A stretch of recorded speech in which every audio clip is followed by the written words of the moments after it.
नमस्कार, नवीन न्यूज में आपका स्वागत है। देखते हैं आज की 44 छोटी बड़ी खबरें। बिहार पुलिस की पुलिस दीदी टीम और अभ्या ब्रिगेड ने मध्य विद्यालय लालगंज सेहरा पालीगंज में बच्चों और महिलाओं को मानव तस्करी, साइबर क्राइम व छेड़छाड़ से बचाव के सिखाए गुर। बिहार पुलिस के कमजोर वर्ग अपराध अनुसंधान विभाग सीआईडी द्वारा चलाए जा रहे नया सवेरा अभियान के तहत पालीगंज के मध्य विद्यालय लालगंज सेहरा में एक विशेष जागरूकता कार्यक्रम आयोजित किया गया। पालीगंज थानाध्यक्ष संतोष कुमार सिंह के मार्गदर्शन में ऑपरेशन विधि और ऑपरेशन पलक के तहत स्कूली बच्चों, महिलाओं और बालिकाओं को मानव तस्करी, साइबर अपराध और महिला उत्पीड़न जैसी गंभीर समस्याओं से बचाव के तरीकों से लगातार अवगत कराया जा रहा है।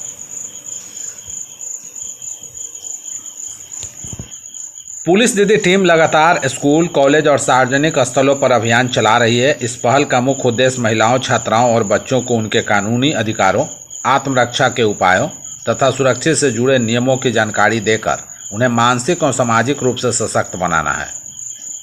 जागरूकता सत्र के दौरान पुलिस अधिकारियों ने ग्रामीणों और बच्चों को आगाह किया कि वे नौकरी, बेहतर जिंदगी या किसी भी तरह का लालच देने वाले अज्ञात व्यक्तियों के बहकावे में बिल्कुल न आए। पुलिस ने जोर देकर कहा कि मानव तस्करी जैसी घटनाओं को रोकने के लिए सतर्कता ही सबसे बड़ा हथियार है। किसी भी संदिग्ध गतिविधि या व्यक्ति की जानकारी मिलने पर तुरंत पुलिस को सूचित करने का आग्रह किया। बिहार के चर्चित बांकीपुर विधानसभा सीट पर होने वाले उपचुनाव से पहले बीजेपी ने विपक्ष को एक और बड़ा राजनीतिक झटका दे दिया है। दरअसल बांकीपुर उपचुनाव से पहले तेजस्वी यादव और प्रशांत किशोर को फिर से बड़ा झटका लगा है।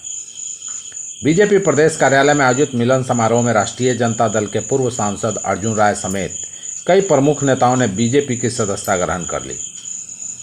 वहीं बांकीपुर उपचुनाव में उम्मीदवार रहे सिकंदर कुशवाहा ने भी नामांकन वापस लेने के बाद बीजेपी का दामन थाम लिया है। बीजेपी प्रदेश अध्यक्ष संजय सरागवी ने सभी नेताओं को पार्टी की सदस्यता दिलाई। इस मौके पर उन्होंने कहा कि पार्टी में शामिल होने वाले सभी नेताओं और कार्यकर्ताओं का भाजपा परिवार में स्वागत है। उन्होंने विश्वास जताया कि इन नेताओं के जुड़ने से पार्टी का संगठन और अधिक मजबूत होगा तथा आगामी चुनाव में बीजेपी को इसका लाभ मिलेगा।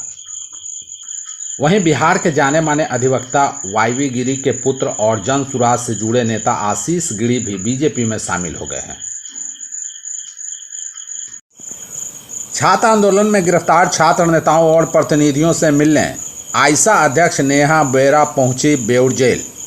सरकार को दी चेतावनी, 29 जुलाई तक रिहाई का दिया अल्टीमेटम, वरना 30 जुलाई को पूरे बिहार में जंतर मंतर जैसा होगा विशाल आंदोलन।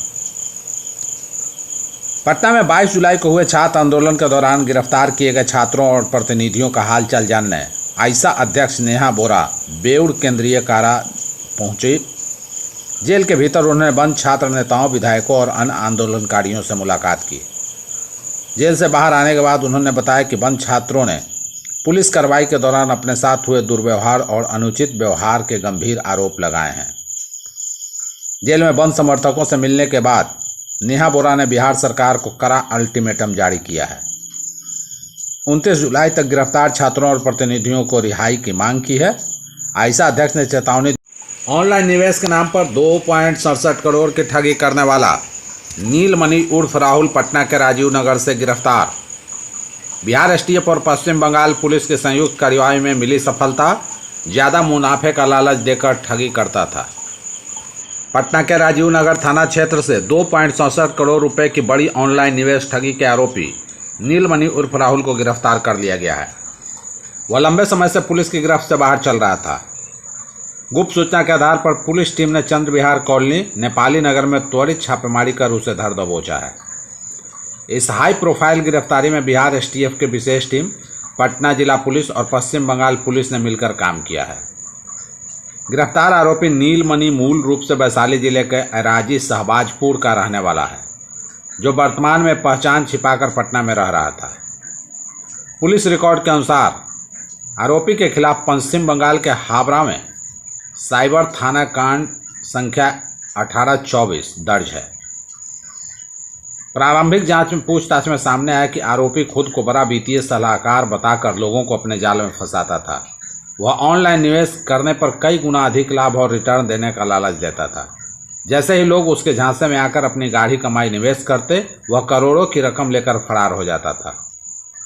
सरकार ने 11 धार्मिक व ऐतिहासिक स्थलों की सुरक्षा किया बीएमपी के हवाले। इन स्थलों की सुरक्षा बिहार विशेष सशस्त्र बल के होगा जिम्मे। इस संबंध में गृह विभाग की तरफ से जारी कर दी गई है अधिसूचना। गृह विभाग की अधिसूचना में कहा गया है कि 11 धार्मिक स्थलों की सुरक्षा और संरक्षा की जिम्मेदारी बिहार विशेष सशस्त्र पुलिस को सौंपी जा रही है। अब हवलदार पद स्तर के तैनात अधिकारी ड्यूटी के दौरान बिहार पुलिस विशेष अधिनियम के तहत धारा 7, 8, 9 में प्रदत्त शक्ति का प्रयोग कर सकते हैं। जिन धार्मिक स्थलों की सुरक्षा की जिम्मेदारी बीएमपी को सौंपी गई है उनमें सीतामढ़ी का पुनौरा धाम, सीतामढ़ी का बगही धाम, वैशाली का बुद्धा अवशेष स्तूप, सोनपुर का हरिहर नाथ मंदिर, गया जी का विष्णुपद मंदिर, हरमंदिर साहब पटना सिटी, महावीर मंदिर पटना, विश्व शांति स्तूप राजगीर, नालंदा विश्वविद्यालय खंडहर, विक्रमशिला विश्वविद्यालय का खंडहर भागलपुर और शेरशाह का मकबरा सासाराम शामिल है। बिहार विधानसभा में नेता प्रतिपक्ष तेजस्वी यादव ने एक बार फिर मुख्यमंत्री सम्राट चौधरी और एनडीए सरकार पर तीखा हमला बोला है। तेजस्वी लगातार छात्र आंदोलन, नीट पेपर लीक प्रकरण और अपने बड़े भाई तेज प्रताप यादव की गिरफ्तारी को लेकर सरकार को घेर रहे हैं। उन्होंने चेतावनी दी कि यदि छात्रों को जल्द रिहा नहीं किया गया तो इसका राजनीतिक खामियाजा एनडीए सरकार को भुगतना पड़ेगा। नीट पेपर लीक मामले और केंद्रीय शिक्षा मंत्री धर्मेंद्र प्रधान के इस्तीफे की मांग को लेकर चल रहे छात्र आंदोलन का समर्थन करते हुए उन्होंने कहा कि छात्रों के साथ अन्याय किया जा रहा है। मुख्यमंत्री सम्राट चौधरी पर निशाना साधते हुए आरोप लगाया कि राज्य सरकार ने लोकतांत्रिक परंपराओं की अनदेखी की है। उन्होंने कहा कि प्रदर्शनकारी छात्रों पर बल प्रयोग किया गया और समझौते के बाद भी हजारों छात्रों पर फर्जी मुकदमे दर्ज कर उन्हें हिरासत में लिया गया है।